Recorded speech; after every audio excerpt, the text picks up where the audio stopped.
All right, ladies and gentlemen, we're all back again. Today we're going to do the full review of the Ledger Nano X. Today we're going to compare it to the other Ledger product. The other major one is Ledger Nano S, which is the cheaper, smaller product offering that they have. And then we're also going to compare it to the other popular industry cold storage wallet, which is going to be the Trezor. So Trezor also has two models that kind of follow the same kind of thing. There's the cheaper, smaller one, and the more expensive, I suppose you could say, better one. So we're going to compare the Ledger products, and we're going to compare them to the Trezor products. And if you missed my unboxing, that'll be top right. And then, you know, we'll go over, we already kind of gave some thoughts on user experience, but before we move on to the actual just, you know, straight up technicals of both of the wallets, one more look at the Ledger once again. Kind of a steel casing, looks a lot like a plain USB, but ultimately, so it has the USB-C, and when you turn it on, there's that screen, asks you for your PIN. PIN can be 4 or 8 digits. And you do things by basically, is that in focus? There you go. All right, yeah, it's closer. So you press, you know, the left and right buttons to kind of make selections, and then you press both left and right buttons to confirm a selection. So left and right makes you go aside, and then if you hold down both buttons from any screen, you end up going towards the control center, or towards choosing whether to turn it on or off. And then there's a decent resolution for the I don't know, it's not focusing. Oh, there you go. Decent resolution for the actual icons there. You can see each one even without the words being on the bottom. You can kind of tell which is which. And then at the very bottom, there's the control center. Control center gives you options, but you rarely have to use it, it doesn't seem like. So that's the actual user interface. It's pretty easy to use, and I like the screen. The screen is not as big as the Trezor. We'll discuss that in a moment, but everything is easy to make out. Haven't had any issues with it. And then there, in the top right corner, is the actual battery indicator. You can go to the power off option, and it's easy to power off as well. I'm just going to keep it in here for now. But, oh, one other thing from the unboxing that I forgot to mention, because I didn't actually find it at first. It's somewhat obvious in retrospect, but it comes with a little keychain. Not that I'm actually really going to use this, to be honest. It's not like I'm just going to carry this shit with me, right? But it comes with a keychain in case you wanted that. If you want to hang it up somewhere.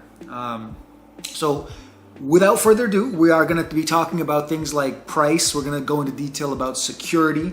We're going to talk about ease of use. We kind of already touched on, but I can't really comment directly on the Trezor ease of use because I don't have one of those. And we'll go over what kind of coin selection and stuff like that is available, and we'll see who might prefer the Ledger products versus the Trezor products, and which of them might be more appropriate for you. So without further ado, let's get to it. Okay, so let's get into it. So this is the Ledger Live application, which we already went into in the past video. This is what you use to kind of keep track of your crypto and everything in your cold storage wallet. My cold storage wallet is not currently hooked up to this particular computer and everything right now, but it still keeps track of everything in real time, including my real-time allocations and how much I have and everything. Then here's the accounts page and everything. You can send and receive, make payments, receive payments, buy and sell crypto using their integrated Coinify service through here. You can actually also swap coins as well directly through the Ledger Live program.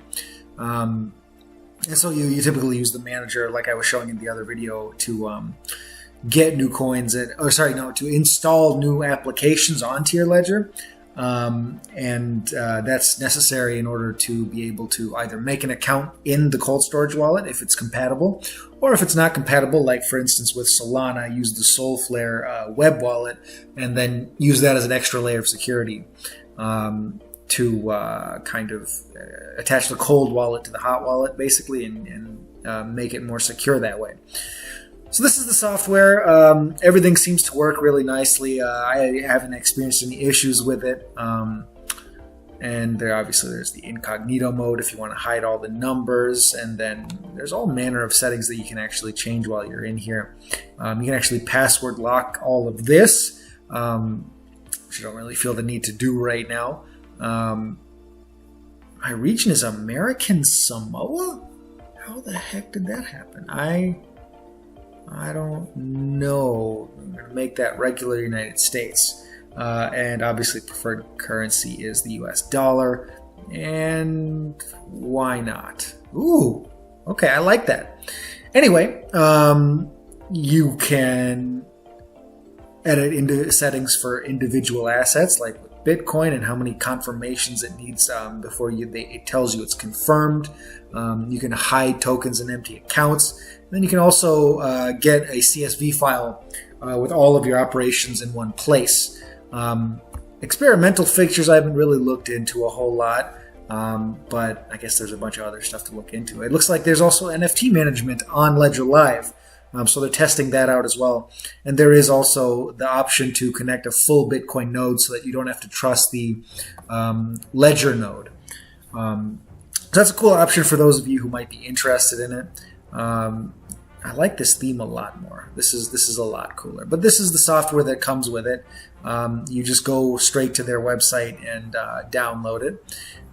So the Ledger Nano X, kind of like I have already kind of done in the unboxing and everything. The steel is really nice. I'm happy with how it looks, how it operates.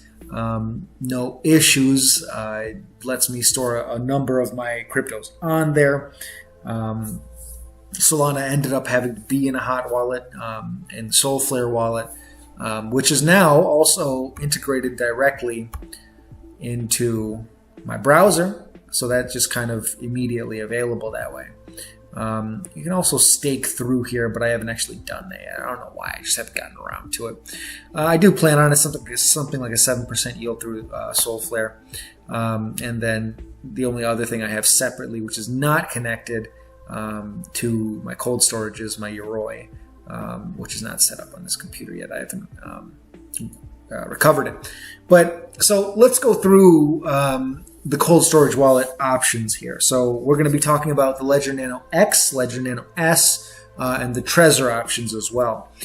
So let's start off with a comparison straight from the Ledger website regarding the S and the X. They have a pretty succinct comparison of the two. So this is how they look. Obviously the screen is bigger here, and you know there's fewer icons on you see at one time on here. But otherwise, they look pretty similar. Just looking at because what you'd see once you flip these in is just really the outside ledger part. So they look pretty similar. Both look on the surface like a regular USB stick, outside of just the the little ledger thing on the outside. Big kind of difference right up front is the price, right? So about $60 and $120. Ledger Nano X is literally double the price. And so, as you can imagine, the S is their most popular option there. And so this is their best-selling one. It's supposedly good for beginners. And honestly, I can see that. We'll dig a little deeper into why that is. It's a pretty good wallet that will typically, I think, cover most people's needs as far as what they want from a cryptocurrency cold storage wallet. Now, the big thing between the two, one is that they're, and Nano X is Bluetooth enabled. You don't necessarily have to physically plug it in every single time you want to use it. Obviously, the larger screen, which we have already seen. And then there's the security, right? So in terms of security, they are CCEAL 5+. And what exactly does that mean? So common criteria, and then the EAL levels go from 1 through 7, all the way from just functionally tested, and then structurally, and then methodically, and then formally is the highest level, or the 7th level. But then you'd get to wondering, why wouldn't you want EAL 7? So is it just a matter of, is EAL 7 the highest level of security? And in that case, why did they only go up to 5 plus? And what does the plus mean? So it's not a hierarchical thing. It's not like 1 is objectively worse than 2, 3 is better, 4 is better, 5 is better. So they have what's called a security target document, and that tells you what is actually appropriate for the level and type of security that you're looking for.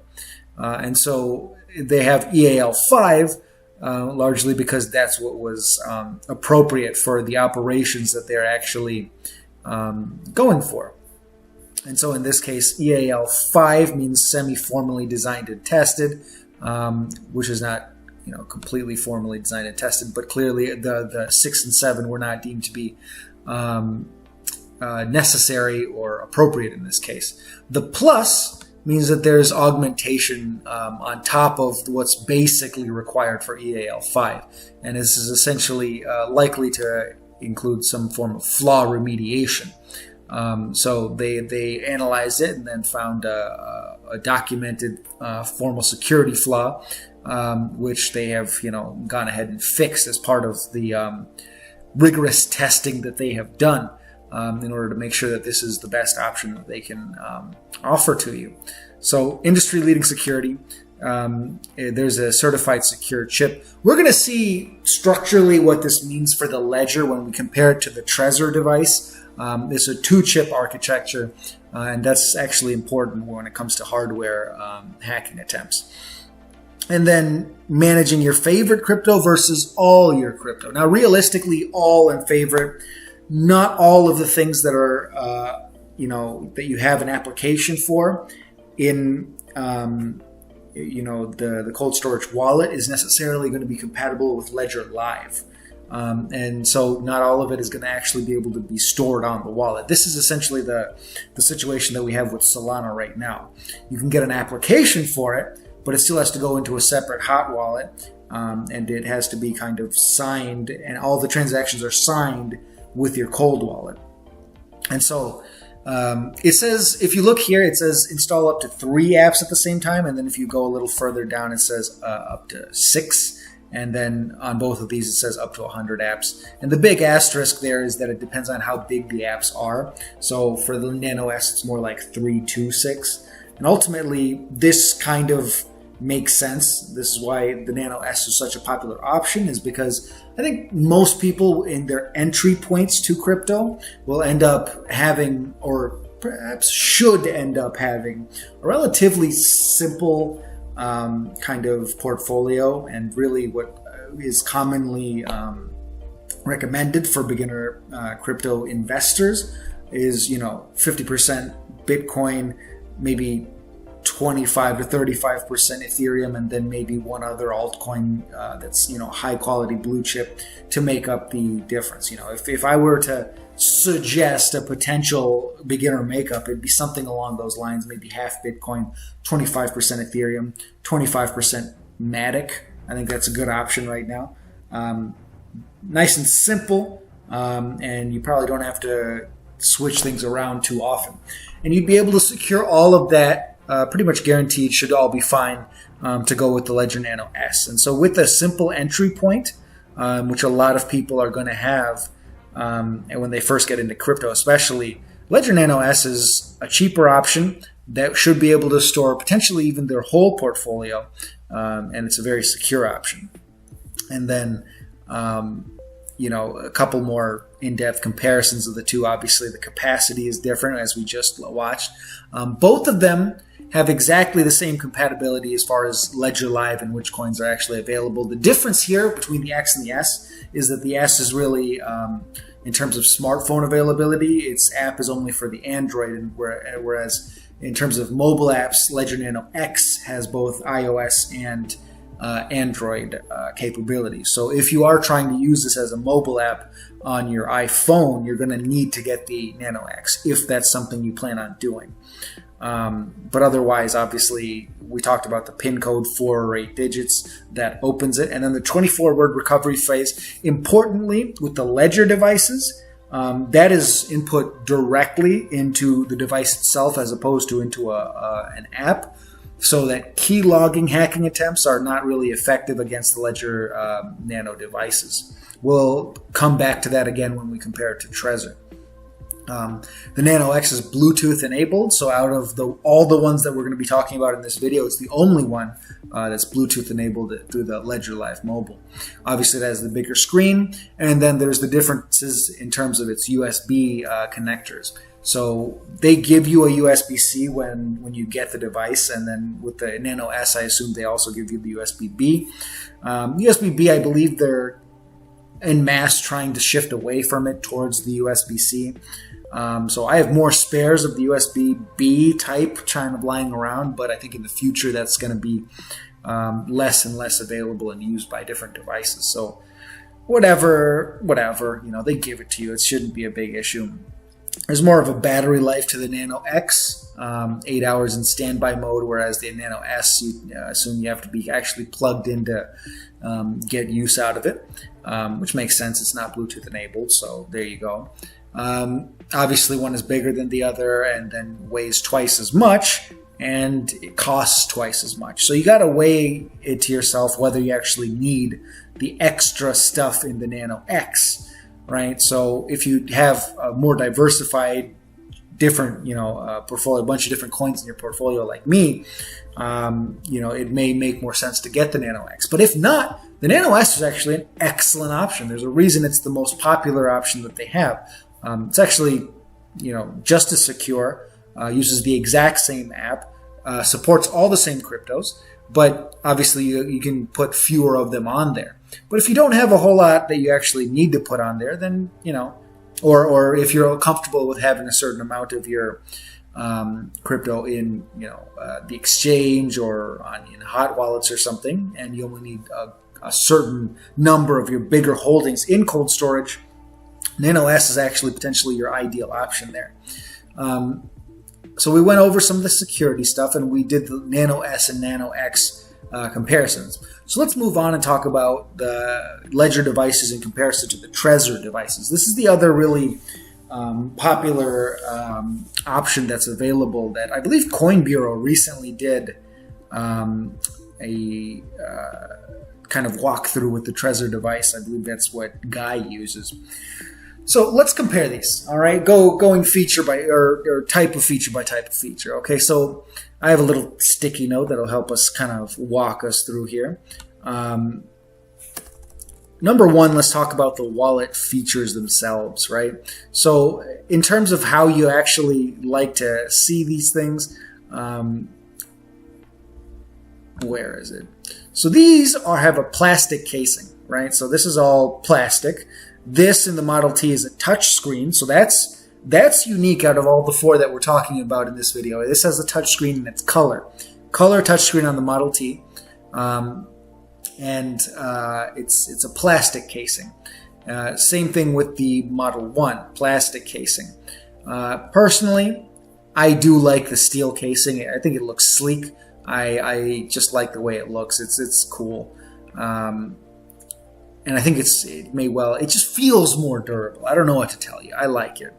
Now, admittedly, screen-wise, out of all of these, the Ledger Nano S probably has the smallest screen. Ledger Nano X, second smallest screen, but still super easy to actually see. I can make it everything just fine, and I don't really have an issue with it. They have 2 buttons, essentially, and that kind of allows you to navigate everything. Whereas this also has 2 buttons, and this has the touch screen. So those are kind of, a matter of preference. Now, honestly, this is bigger, but it's not that big. I almost feel like with a screen that small, you might get a little annoyed. about using a touchscreen. I don't know how easy it is to use. That'll have to be something that you comment below if you have one of these Trezor Model T devices. The Model 1, you just kind of click through. I imagine it's a very similar system to the way the Ledger works as far as the 2-button system and choosing different things through there. So those are the options in terms of how they look. Then obviously I colored color versus monochrome. Most of them are monochrome except obviously the Model T, which is the exception there, color touchscreen. And then Bluetooth, as I had mentioned earlier, is really only a feature for the Ledger Nano X, which you may or may not even want. You may not trust the fact that it has a Bluetooth functionality at all. I have no problem with it. I don't actually plan on using the Bluetooth functionality very often, to be honest. I don't really mind it. That wasn't an operative factor in the choice for me. And as far as currencies, I mean, I really don't think that the actual currency offerings are going to be a deciding factor between whether you get a Ledger device or a Trezor device. Now, I will say that within the Trezor offering, there are some differences between the Trezor 1 and the Trezor Model T, whereas the Ledger devices both use Ledger Live and are compatible with exactly the same types of tokens. It's just the number of tokens that you can put on one wallet that are a difference between the Ledger devices. The Trezor devices, there are some differences, some important differences actually. Cardano, Ripple, where's the other one? Tezos, Monero, and EOS. Those are not available with the Trezor 1 at the moment, whereas they are potentially compatible with the Model T right now. So there is a difference with some notable tokens, actually. Cardano, Ripple, Tezos, and EOS especially. Monero, not really even listed on American exchanges at this point, so maybe less significant. Unless you're a criminal, in which case you don't want the Trezor 1, right? But none of these are available directly in the their Trezor suite. Those you have to actually get a hot wallet and secure it with your cold wallet. But that's really it. Ultimately, at this point, they have 1816, so they have over 1800, and then Ledger has over 1800. They have a really wide variety of coins to be able to choose from that you can store in cold storage this way. So I really, really doubt that this is really going to be the thing that makes the decision for you, whether you get one or the other. They both have a really, really broad availability of their tokens. So that's really nice. I don't think that'll be a big difference. Security-wise, this is interesting. So remember I mentioned earlier that there is the 2 versus 1 chip architecture there. That second chip is basically a bank-grade security element in order to defend you from hardware hacks, essentially. And this is something that is potentially something you should be thinking about, because actually Trezor, both of these devices have been hacked, right? They were cracked literally within minutes. Once by Ledger, actually, in 2019, and then once by Kraken as well, with 2 different types of hacks, right? The seed extraction hack in 2019, and then the read protection attack in January of, I want to say, 2019. Okay, so both in 2019. And so this was identified as a, where was it? Unfixable device vulnerability, which allows hackers to get into the Trezor device within 15 minutes. So, and it is, you can see this hardware setup, right? You actually need to kind of know what you're doing. But ultimately, if you get your Trezor device hacked, if you get your Trezor device stolen, somebody finds it, they can actually set up a way to extract your crypto. So if you lose it, you need to immediately, use a recovery phrase to try and move it into a different place, because it can be hacked. It can be cracked. If you lose it, they can actually take your crypto. Whereas actually hacking the device of a Ledger device, to my knowledge, has not actually been done. There's been that ledger, company because of rogue actors at Shopify that allowed them to get user data, but they weren't able to actually get your crypto, right? People who lost their crypto from that hack were people that were basically dumb. They basically gave their seed phrases to the hackers with like a key logging thing because they entered their seed phrase into a fake app that they were given, which was weird because honestly they weren't even expecting a new ledger. They weren't expecting anything in the mail, and they just got something in the mail, which should have been immediately suspicious. So yeah, that's kind of a security concern with the Trezor. It's a known issue, and if there are these two ways of getting in, what if they find a third? And these are hardware based issues. That's kind of an issue. I don't really like that.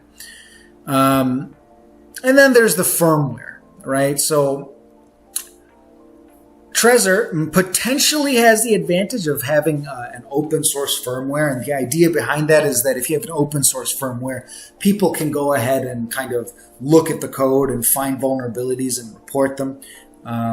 Theoretically, that should, in some people's eyes, make it more secure. I don't know about that. I feel like that's potentially a sword that cuts both ways. What if you see a vulnerability and you decide not to report it and you just kind of, take advantage of it? We'll see. I don't know. Comment below whether you think that's a real issue. I feel like maybe that cuts both ways. And then another potential advantage outside the hardware stuff that the Trezor devices potentially offer is the Shamir backup system. So when you set up your cold storage wallet, you get your 24-word recovery seed, right? And that's what you get with your Ledger device and standard with Trezor as well. But instead of a single seed, Shamir backup, if you opt for this, you can get up to 16 recovery seeds. Right? And they can be 20 and even 33 words each, which can be pretty darn secure. Having 16, if you get 16 recovery word seeds, 16 master seeds, and 33 words each, I mean, that's supposedly a step up in terms of security. I don't know. If I had this many different copies that I had to keep track of, isn't that all they have to do is find one, right? How is that actually necessarily more secure? Maybe I'm thinking about that wrong. But I feel like if you had more private keys that you're just hiding all over the place, if they find even one, all of them work, right? I don't know. But supposedly this eliminates risk of theft or loss. Maybe I'm thinking about this wrong. Somebody correct me in the comments. But supposedly this is a revolutionary development that ushers a new era of hardware security wallet altogether. And they actually use different word lists. So there are some words that are being the Shamir backup that are not standard for the 24 word master seed that you get in like the Ledger and standard Trezor seeds. So that's interesting. That's another security feature. So there's pros and cons with each option when it comes to security. And then price-wise, I mean, we've kind of already gone through this to a certain extent. I will say that the Trezor devices are both more expensive than their Ledger counterparts, right? 60 and 120 versus 63 and 221. Now, I imagine that in terms of, because this is also listed in euros, maybe this just includes the tax in it, in which case the Model 1 and the Nano S are very much comparable, basically the same, whereas there's a big difference between the Model T and the Nano X, presumably because it has that color touch screen. So it's up to you whether you think that's worth it. I mean, it's a plastic casing. I don't think the color touch screen makes much of a difference. The Nano X screen, to me, looks plenty crisp, and it does the job just fine. I don't know that it's worth an extra $100. But those are the pros and the cons. I personally think the Ledger device comes out ahead in this. So that's ultimately what I chose. There are some accessories there. Both the Ledger and Trezor devices have backup packs that you can have. HODL packs that allow you to secure your seed the papers that have your seed phrases on them. And they both actually look roughly like that. And then there's, key rings, leather wallets, crypto steel cassettes. There's actually one for the Trezor passphrases as well. And I guess these come in different colors, if that's something you care about. Those are the accessory options for the Trezor, and then very similar accessory options if you're interested when it comes to the Ledger stuff. And there's a starter pack that gives you the Nano S PDF guide and a $25 voucher if you'd like more. There's the family pack. That's really literally if you're buying for like multiple people, you wouldn't really want to get that. But they have the bildfotel, which is the steel one, and then the capsule, just like I was saying. And then a swivel pack, so you can actually modify how this all looks. I might get one of those. And actually, nice little cosmetic option. But otherwise, nothing super major for Ledger. I guess, if anything, if you really care about the accessories, Trezor might have a slight edge here.